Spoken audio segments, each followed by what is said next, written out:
Hi, everybody. Thanks for having me. My name is Jeff Hardison, and I am head of product marketing and content for Calendly. I'm going to be talking about something that's very near and dear to my heart, and that is how do you take a product-led growth company to the next level with revenue teams? And when I say revenue teams, I think of sales, customer success, demand gen specifically over in marketing, but also our friends, us in product marketing and content and so forth. But first, before I join, if you don't mind, if you can put in the comments here, feel free to add questions. I'll get to them at the end, but I would love to know anybody that's happy to say, are you with a product-led company where you can only buy via credit card if you're a customer? Is it a sales-led company where you have to buy only through a salesperson? Or is it a hybrid of the two? Would love to know just so we can know who's on the call and I can tailor the presentation accordingly. But jumping in case you don't know what Calendly is, we are a scheduling automation platform. We were originally founded years ago to be able to kind of reduce the back and forth between, hey, are you available on Tuesday, prospect at 2 p.m.? No, that's actually 5 o'clock your time. Okay, what about Wednesday at 8 a.m.? Oh, you're not available. And the original version of Calendly really reduced that back and forth. But what's happened is through the years, we've really started to look at the entire life cycle for meetings as well as for revenue. And so, for example, we have ways to not only be able to book from your website if you're a prospect, and then the leads can get routed via round robin to various reps, but also be able to send emails to workflows and so forth to carry the deal forward, and also integrate with your stack such as Zoom and WebEx and Salesforce and more. And we work with a number of different companies. We have 10 million users, and we have companies that are both sales-led as well as product-led. So you have, some companies out there that, you can only buy via credit card, companies like Asana, or it might be a sales-led, a company like Greenhouse, where you have to buy via a salesperson, okay? And we ourselves are a product-led growth company, okay? So we were able to get to a majority of where our revenue now through a freemium motion, where you would be able to try Calendly for free, and then you would go through a trial of a paid plan. And then at the very end of that trial, you could choose to upgrade with your credit card, right? And maybe there was a couple salespeople there that would help kind of assist the deal, but it was definitely not sales-led then. Now, for those of you that are wondering kind of what is this PLG buzzword mean? I keep on hearing it. I'm kind of confused. To me, this is what it is, right? This is where you use your product itself to be able to attract customers, encourage them to use the product. So it could be like in-app messages and various kind of user experiences where it'll say like, hey, connect your calendar here, or you should share your scheduling link or what have you. Then it also does the selling within the product. So there will be all kinds of gates and so forth in the product to say like, hey, if you want to use this feature, such as, routing forms, you got to pay with your credit card. And then last, it will prompt you to renew and also refer Calendly to your teammates or what have you. And so this is how many product-led growth companies go about this, okay? And on the other side of things, and I've worked in sales-led companies too, sales-led companies, what they do is they mainly rely on people, humans, salespeople, customer success, and marketing to do some of these things that I talked about. So for example, attracting customers, this is sales and marketing's job in a sales-led company. Encouraging them to use the product, a lot of times this is customer success, right? So maybe it's like $1 million price tag or $100,000 price tag for the product, and you have a customer success person that gets on the phone with each and every customer to onboard them and what have you, instead of relying on the product to do that. And then third, oftentimes you see in sales-led companies, customer success and sales, they are the ones contacting the customer and saying like, hey, we have this new feature out. Would you like to upgrade to it? Or maybe it's part of your package. Let me tell you about it. And then last, in terms of renewing and referring, this is oftentimes, the customer success job, doing renewals and so forth in a sales-led company. So there are many ways, and this has been bandied about quite a bit, why a lot of startups and tech companies are moving towards PLG. It really forces you to make a great product. And this is something that sales folks and marketing folks have wanted for many years, even before PLG. Let's make a great product. It's a lot easier to sell and market that. You can't really hide behind when the product is the entire deal, as the case with PLG. Second, arguably there's lower acquisition costs, okay? So if the product is in a freemium model where you can use it for free, the idea is that many people will hear about the product, go try it out, for free and then maybe upgrade later, versus a completely sales-led product. It's a lot more work because you can't necessarily let someone try it for free to get them to trust you, go through a demo, and then perhaps buy. Then last year, a lot of times PLG companies are forced to make the company more accessible to more people, or at least they're encouraged to, because they want to be able to go after as much market as they can, because a lot of times freemium doesn't necessarily pay at the free end, but even at the paid end, $12 a month or what have you, it's difficult to make that up with just a few customers, as you can do with SalesLed if the price tag is, say, $1 million. So the challenge with PLG, and I've seen this in a few companies, and I'm not the first one to say this, but I have been talking about it for a while, is that at some point PLG companies can hit a revenue ceiling. Okay.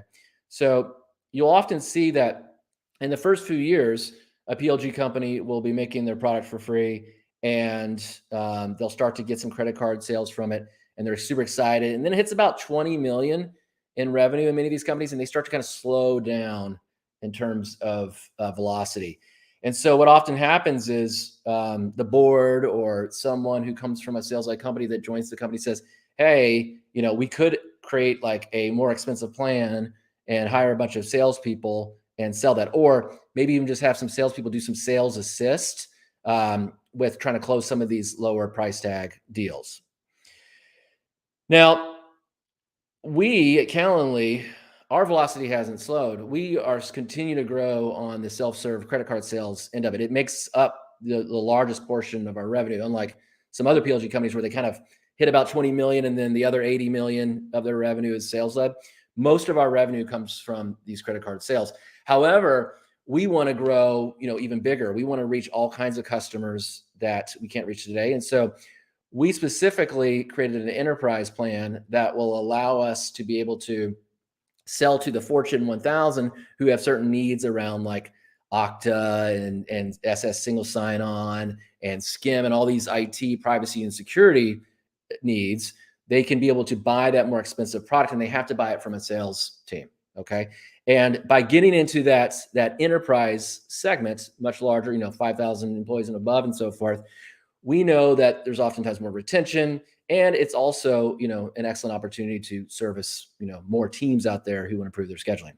Okay. So for us, what we're doing is we're really trying to marry all that's great about product-led growth with all that's great about humans, because product-led growth never meant no humans, right? Humans are great at doing certain high-touch things, and we should take advantage of that. So what I want to talk to you about today is 4 ways that teams can help PLG companies. All right.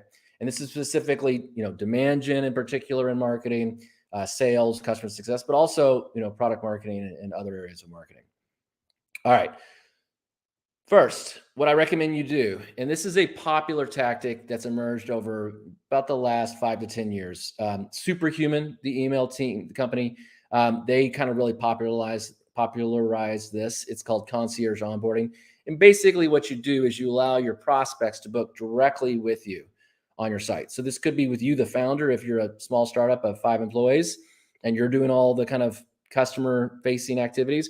But it could also be, a 100-person company and you have 10 salespeople. Okay. So the way this works is, you don't have to use just Calendly to do this. There's other ways you could do it, but you would embed your team's schedule or your own schedule in here, and they'd be able to book directly with you. Okay. So this would be instead of just doing self-serve sign up for free. Because what happens a lot of times is maybe it's a new product or you're a new startup. If you just start with sign up for free, you don't always get that qualitative feedback from your early users. And so this allows you to kind of create a bond with those early users where you can not only onboard them and perhaps sell it to them, but also get their feedback about what they think about your brand new product or your startup. Again, really recommend this for new products, new startups, but you can use it with established companies as well. A way to kind of make this easier is you can use some type of questions system here, where you say, like, if they answer certain questions like, hey, are you a C-level exec or are you a VP? I'll let you book a meeting directly with us, because obviously you can't just meet with everybody out there. And so you can ask certain kinds of questions using, our service or others to be able to qualify or disqualify people from booking directly with your sales team. All right. Second thing I recommend is serving as the front lines, talking to your customers. Okay. So what I mean by that is this. Imagine this. How many of you have been in the situation where, you have, say, a product team says, all right, I'm going to look at all of our features. It takes a lot of work and resources to maintain all of these. I'm going to look at this one integration. It looks like only 3% of our customers use that one feature. And so we're going to jettison that. We're going to have a sunset plan for that, and we're going to get rid of that integration. Well, then CS, the humans in the room, say, hey, there's only like 10 customers using that, but these are some of our biggest customers. This is like Microsoft and Slack and so forth. You're getting rid of a very important feature to a major part of our revenue. Okay. That's the kind of thing that humans can do. You can look behind those numbers that sometimes the more quantitative people don't think to do, to see who are the humans on the customer's end that are going to be affected by this change. So one of the things I recommend doing is to, as a customer success person, as a salesperson, product marketer, even demand gen, is play the role of product researcher. Okay. So if you hear about something like, hey, they request a new admin feature, instead of just slacking your product team and saying, hey, so-and-so customer asked for this, create a trend. A trend is not one data point, right? You need like 3 data points to have a trend. And this is how product people often think. So what you can do is take a page out of the book of product teams and create like a document, a 1-pager about that feature where you say problem statement, this is our hypothesis. If we were to make this feature, this is what would happen. And then have supporting data background and have like 3 quotes from 3 customers that you talk to as a team that's customer facing. Okay. Product does this all the time, but they do it with people they don't know very well. You already have the relationships. And so you can really influence product using this methodology. So, oftentimes when I do these webinars, people ask me like, how would I do this with Calendly? We have a collective event type that allows you to do this. You can schedule meetings with not just the customer, but maybe bring in a product manager, maybe bring in your sales engineer, maybe bring in like a product marketer to help ask some of the questions or take notes or what have you. You can do that with collective event types. All right. Next thing that I recommend you do is offer white glove service to your VIP customers. And this is something humans can do that we've not been able to figure out how to automate with product-led growth yet. So for example, you might often see like a product person say, like today's B2B SaaS companies, they value a consumer grade UX. It doesn't have humans interfering. Why should we be telling people about this new feature when we could just show it in the product? And that's great. You should do that. But what people know that work in sales or customer success and demand gen know that like there are certain segments of buyers, IT pros and admins, who buy more expensive plans, right? And bigger companies, they like talking to humans. They don't want to just get an email about something or an internet message. They want to get on the phone with somebody and hear about it. Okay. So that's another way you can kind of marry human teams with product-led growth. So a way I often like to do this, and these are all tactics that I use in companies that I'm sharing with you. One thing I like to do is say like, hey, we've onboarded you recently. Hope it's going well. Would love to get on like a quarterly business review call or just a call to tell you about a new feature. This is something that, those of you that work in customer success or have, this is part of the playbook, but this is something that sometimes PLG companies don't do right away, right? Because it seems like it's not scalable. Highly recommend doing it, particularly with your VIPs. All right, for that, I talk to a lot of customer success teams, and what they do to make this easier is they will kind of round robin who gets those kind of meetings where they brief people about these new features or onboard people. All right, next tip I have for you, if you're a PLG company going up market or you're adding a sales team or you're just part of a sales team, you don't even have PLG, is offer training webinars to your customers. And this is particularly important in PLG. I've seen where maybe they only have like a certain segment of customers that are spending the most that get a dedicated customer success rep. Offer webinars to everyone else that you think might become an enterprise customer someday to keep them close in kind of a one-to-many fashion, but not as one-to-many as like a blast email. Okay. So we do this every week. On Thursdays, we do a getting started webinar, and it's a partnership between our customer support team, our knowledge management team, and our marketing team, where we walk you through how to get started with our product if you're a free user. And we also, our customer success team oftentimes does webinars with other segments of customers to make sure they know about new features, make sure they're getting their questions answered, even if they don't have a dedicated customer success rep. All right, for this, I recommend, using a group type event type with your scheduling platform out there where you can be able to kind of invite multiple invitees to an event. All right, in summary, I feel very passionate about revenue teams being able to work together with the product-led growth side of the house to really make the best PLG companies out there. If you look at them, even Atlassian has a sales team now. You have Slack, who has a sales team, Asana, all these PLG companies out there that we look up to have added sales because they know that product-led methodology plus humans really makes a difference. Okay. But there's a way to make sure that the both teams work really well together. And that's, listening to each other, as well as really thinking through how can you be both data driven as well as human driven. So in summary, I recommend if you're in demand gen, consider allowing people to book directly with your founder or executives or salespeople right on your website. Second, if you work in sales, serve as the front lines with customers and collect feedback. Don't just slack one little bit of feedback to somebody or send out an email like, hey, someone's asked for this feature, last person I talked to. There's no other way to annoy a product team than doing that frequently. Take a bunch of those bits of feedback from 3 different customers, write it up in a one pager and send it over, right? Third, if you're in customer success, consider offering white glove service to VIP customers like you would do in a sales-led company, but do it in PLG. And then last, post CS and product marketing, consider offering one-to-many trainings via webinars and so forth to future enterprise customers. Okay, the CS-led enterprise customers will get this one-to-one training from their CS rep, but you can be able to reach a lot of people with something that's still pretty high touch via webinar. All right, thank you so much, everyone, for attending. Thanks for having me. My name is Jeff Hardison. I'm with Calendly. Would love to connect on LinkedIn.